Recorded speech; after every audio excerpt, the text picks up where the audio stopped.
여러분, 어젯밤에 버린 쓰레기 봉투가 지금 어디로 가고 있는지 아시나요? 2026년 1월 1일부로 수도권 쓰레기를 땅에 바로 묻는 것이 법적으로 전면 금지되면서 대한민국은 쓰레기 전쟁터가 되었습니다. 내 집 앞은 깨끗해야 하지만 남의 집 앞은 알 바 아니라는 그 이기심이 결국 2600만 수도권 주민의 목을 조르는 부메랑으로 돌아왔습니다. 여러분, 혹시 직매립 금지라는 말 들어보셨나요? 이게 무슨 어려운 행정 용어가 아닙니다. 그냥 우리가 종량제 봉투에 담아버리는 라면 국물 묻은 휴지, 배달 음식 용기 같은 생활 쓰레기를 이제 더 이상 땅에 바로 묻을 수 없다는 뜻인데요. 정부가 환경 문제를 이유로 2026년 1월 1일부터 수도권에서 나오는 생활 폐기물을 소각하지 않고 바로 땅에 묻는 행위를 법적으로 완전히 막아버렸기 때문입니다. 상황이 이렇다 보니 지금 서울과 경기도는 발등에 불이 떨어졌습니다. 그동안 서울, 경기, 인천에서 나온 쓰레기는 대부분 인천에 있는 수도권 매립지로 갔거든요.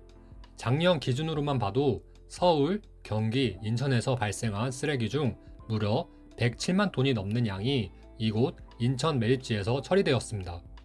하루 평균으로 따지면 약 2,900톤인데 이게 어느 정도 양이냐면 25톤짜리 초대형 트럭 100대가 매일 꽉 차서 들어오는 수준이란 말이죠. 그런데 인천시가 이제 우리도 못 참겠다. 더 이상 남의 쓰레기 안 받겠다. 라고 선언을 해버린 겁니다. 사실 인천 입장에서는 억울할 만도 합니다. 지난 30년 넘게 수도권 전체의 쓰레기를 도맡아 처리하면서 악취나 소음, 분진 같은 피해를 고스란히 떠안아 왔으니까요. 이런 상황을 두고 한 네티즌은 인천이 쓰레기 매립지에 발전소까지 있어서 분진이랑 공해 다 뒤집어 쓰는데 서울은 혜택만 누린다 라며 울분을 토하기도 했고요.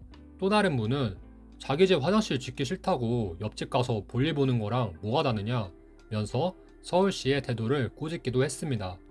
문제는 서울과 경기도에서 나오는 쓰레기 양이 정말 어마어마하다는 겁니다. 서울시에서만 1년에 나오는 생활 폐기물이 약 289만 톤이고 경기도는 무려 408만 톤에 달합니다. 이 중에서 소각장 없이 바로 땅에 묻던 직매립 물량만 해도 약 54만 톤이었는데 당장 올해부터 이 54만 톤을 묻을 곳이 사라진 겁니다. 법은 시행됐고 인천은 문을 걸어 잠갔고 쓰레기는 계속 쏟아져 나오는 이 진퇴양난의 상황, 여러분은 어떻게 보시나요? 자, 그런데 지금 서울시나 경기도가 갑자기 쓰레기 대란이 터져서 어쩔 수 없다는 식으로 나오는데 과연 이게 정말 갑작스러운 일이었을까요? 결론부터 말씀드리면 이건 예고된 재앙이었습니다. 이미 인천시는 10년 전부터 더 이상 쓰레기 못 받겠다고 누차 경고를 해왔거든요. 원래 수도권 매립지 사용료 종료 시점은 2016년이었습니다. 무려 10년 전 일이죠. 당시에도 매립지가 꽉 찰 거라는 예상이 나오면서 사용을 끝내기로 했었는데 서울시와 환경부가 제발 조금만 더 유예해달라 대안을 찾겠다며 사정사정해서 기한을 연장한 겁니다. 그렇게 얻어낸 시간이 무려 10년입니다. 그럼 그 10년 동안 서울시는 대체 뭘 했을까요? 특히 2021년에 직매립 금지 법안이 논의되면서 4에서 5년이라는 확실한 준비 기간이 또 주어졌습니다. 그런데 결과는 보시다시피 지금 소각장 하나 제대로 못 지어서 이 난리가 난 겁니다. 도대체 왜일까요? 가장 큰 이유는 여러분도 짐작하시겠지만 바로 님비 현상입니다. 소각장이 필요한 건 알지만 우리 동네는 절대 안 돼! 이거죠. 서울시가 마포구 상암동에 새로운 자원해수 시설, 그러니까 소각장을 짓겠다고 발표했을 때 주민들이 결사반대하면서 행정소송까지 걸었고 사업은 한 발자국도 못 나갔습니다. 이걸 보고 한 네티즌은 쥐들이 버리는 쓰레기인데 쥐들 동네는 버리면 안 된다고 한다. 전기 수도는 지방에서 빼다 쓰면서 쓰레기는 지방에 짬처리하냐? 라며 비판했습니다.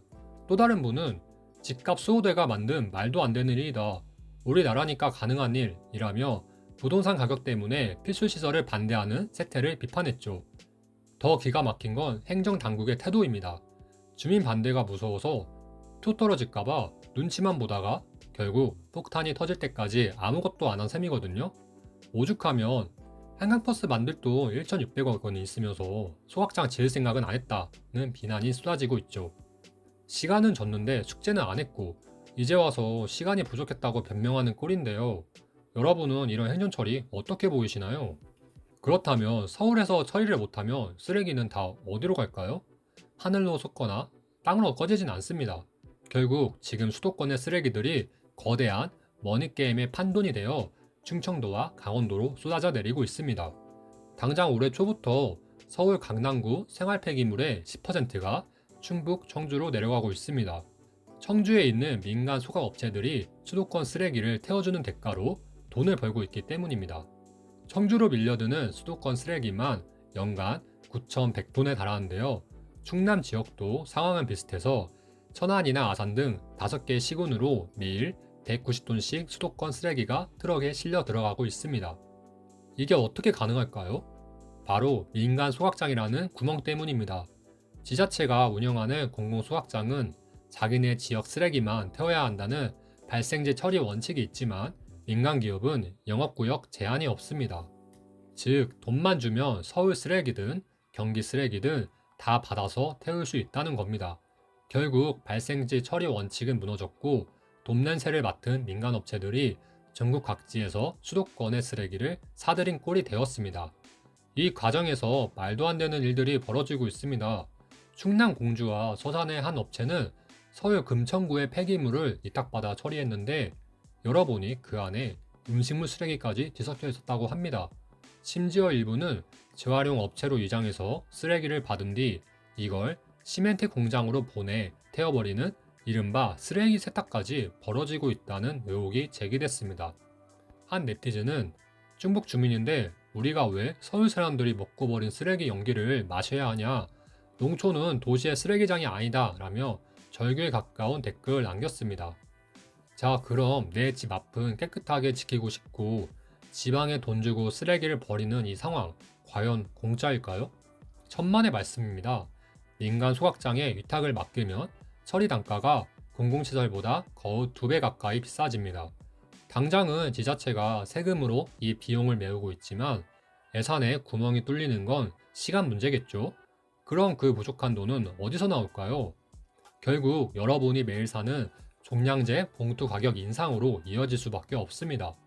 한 네티즌은 서울 종량제 봉투값을 지금보다 10배, 20배는 올려서 그 돈으로 쓰레기 받아주는 지자체에 보상해줘라며 비판했습니다. 여러분, 이 사태가 비단 서울만의 문제일까요? 당장 4년 뒤부터는 수도권뿐만 아니라 전국 모든 지역에서 직매립이 금지됩니다. 지금 서울이 겪고 있는 이 혼란은 곧 부산, 대구, 광주, 그리고 여러분이 사는 도시의 미래가 될 수도 있다는 뜻입니다. 지금 댓글창에는 차라리 집값 비싼 강남 한복판에 소각장을 지어라. 그러면 집값도 작고 쓰레기도 해결되고 일석이조 아니냐라는 주장이 심심찮게 보입니다. 다소 과격하게 들릴지 모르겠지만 그만큼 발생지 처리 원칙을 지키지 않는 이기적인 형태에 대한 국민적 반감이 크다는 방증이겠죠. 이제 우리는 선택해야 합니다. 내 집 주변에 소각장에 들어오는 것을 감수하고 깨끗하게 처리할 것인지 아니면 쓰레기 봉투 한 장에 5,000원, 1만원을 내면서 다른 지역에 돈으로 부탁할 것인지 말이죠. 과연 미래의 대한민국은 쓰레기산에 묻혀 있을까요? 아니면 슬기로운 해법을 찾았을까요? 여러분의 의견을 댓글로 남겨주세요. 오늘 영상 재밌으셨다면 구독과 좋아요 부탁드립니다. 다음 영상에서 또 만나요.